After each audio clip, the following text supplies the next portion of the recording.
All those in favor of the motion of Senator Cayetano, please raise your hands.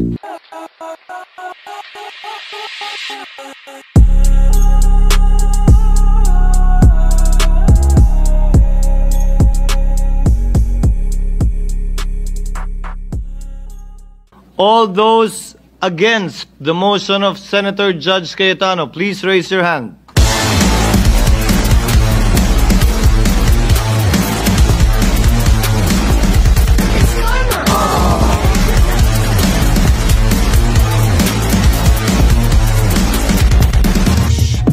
Alam naman nating lahat, hindi accountability ito.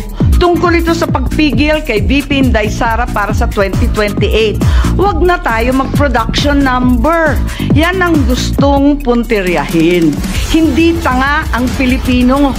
Alam natin ang motibo at tunay na pakay ng mga lulong sa ambisyon at kapangyarihan. Maraming salamat po.